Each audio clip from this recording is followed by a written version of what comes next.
bees.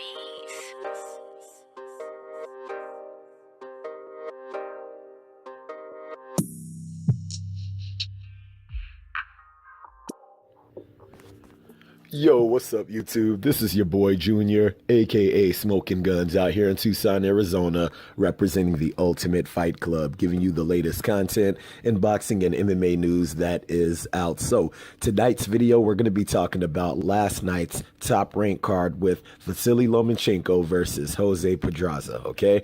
Man, that was a really friggin' good card, man, and this fight went exactly like I knew it was going to go. I knew that Jose Pedraza, he was going to be a really good test for Lomachenko just because of the boxing skills that Jose Pedraza possesses. I knew that he was going to have the technical ability and the footwork that was going to be able to pose Lomachenko some problems, and it actually made it for a very entertaining fight. Now, going into the fight card, the first fight was Teofimo Lopez versus Mason Menard. And dude, this was a friggin' crazy fight, man. Dude, Teofimo Lopez, he came in and he really put on a show. And it's really cool that he was able to put on a show like this on a nationally televised card like this. So he pretty much came in that first round. He literally just mauled Mason Menard. And Mason Menard was a really good test, being a veteran in the boxing game. And dude, Teofimo Lopez made it look easy. He came in pretty much in the first exchange. You could see that he hurt Mason Menard, backing him back. And then he started stalking Mason Menard, put him on the ropes, and he hit him with the overhand right. Boom. And as soon as he hit him, dude, Mason Menard just went face first into the canvas. And dude, Teofimo, he just went around doing his thing, started doing the damn Fortnite dance, hitting friggin' backflips, and just started flossing in the ring, man. He made that a super easy night. And dude, hats off and congratulations to him for being able to make his breakout debut on a nationally televised card like this, dude. Congratulations on that. Now, the next fight that we had coming up on the card was Isaac Dogboe versus Emmanuel Navarrete. All right, now, this was a really good fight, man. It was actually a really interesting fight because you have a dude like Isaac Dogboe. I'm not really sure how tall he is. I think that dude's like friggin' 5'2" or something like that, dude. Like, the dude is super short. This was at the 123-pound division, dude. And man, it was a really interesting fight because when you see at the weigh-ins, the dude, Emmanuel, was like towering over friggin' Dogboe, man.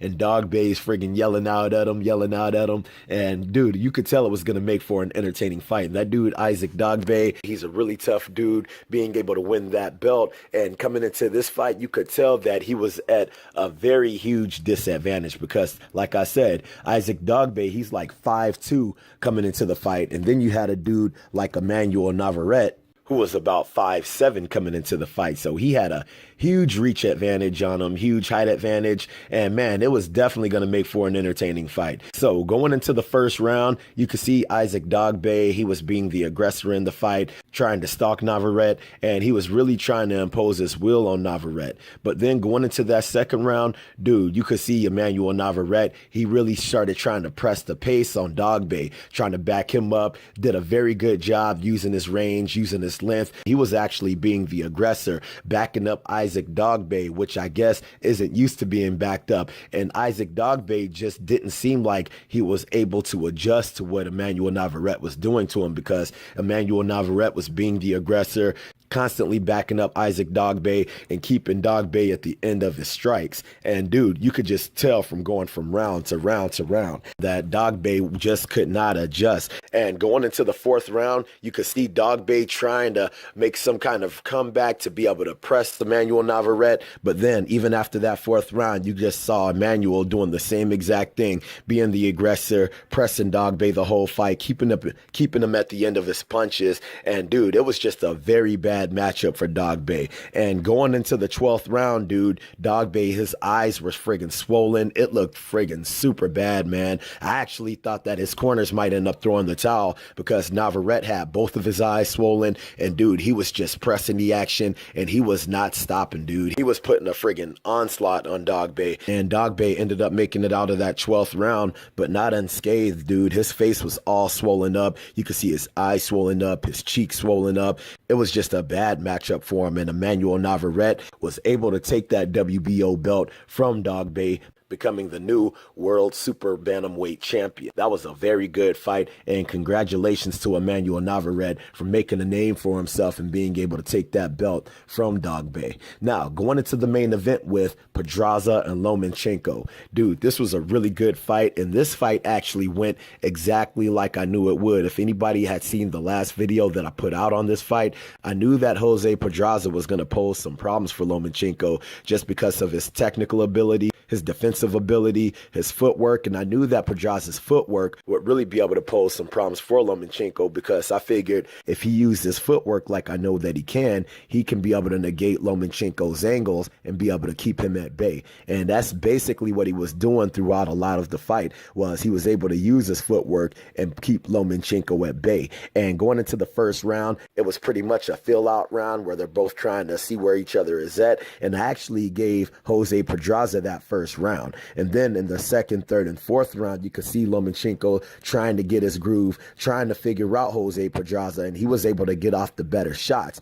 And I actually gave him the second, third, and fourth round. Going into the fifth round, you could see that Jose PEDRAZA started getting in his rhythm, and he did a really good job at digging in those body shots on Vasyl Lomachenko. Every time Vasyl would try to come in, PEDRAZA would be able to use his footwork to be able to create his angles to get out of the way. And every time Lomachenko would try to get off some combinations, Jose PEDRAZA was using his head movement, using his footwork, and able to land some really good body combinations going into that fight. And to tell you the truth, I actually had it almost pretty even going into the 11th round. By the 11th round, I had it 6-4 for Lomachenko's favor, but Jose PEDRAZA was making it very close. But then going into that 11th round, you could see the wear and tear kind of building up on PEDRAZA, almost like he was getting tired, and you could see how he started leaning on Lomachenko, and Lomachenko really used that to an advantage because he started digging in some uppercuts. In the first uppercut, you seen it snap PEDRAZA's head back, vop, and then he hit him again, vop,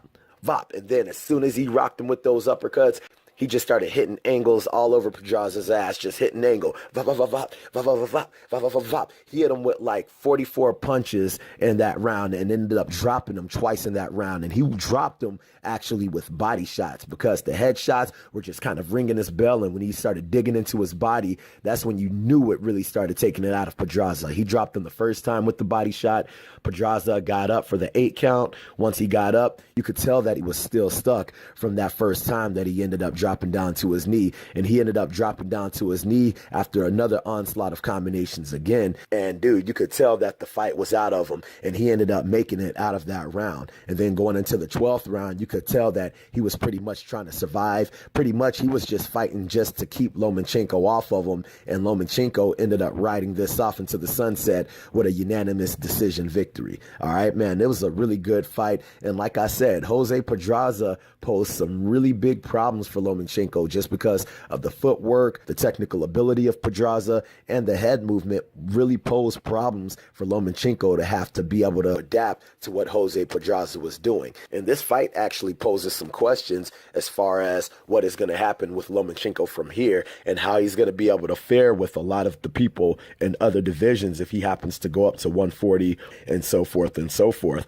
And a guy like Mikey Garcia, because at the end of the fight, Lomachenko called out Mikey Garcia saying that how he wants to fight Mikey Garcia. And this has been a steady call out for the past few years. I actually made a video on that, and it's going to be very interesting to see how Lomachenko's style will play with Mikey Garcia, because Mikey Garcia, he has really good footwork, and his technical ability and his technical skills is on a higher scale than Jose PEDRAZA, and he has a lot more authoritative power than Jose PEDRAZA. So that would be a really good matchup to see how fair Lomachenko would be able to play with a guy like Mikey Garcia, because gauging from this fight, I could see Mikey Garcia being a very bad matchup for a guy like Lomachenko. But I guess only time will tell when we see that fight happen, okay? So I hope you guys like the video.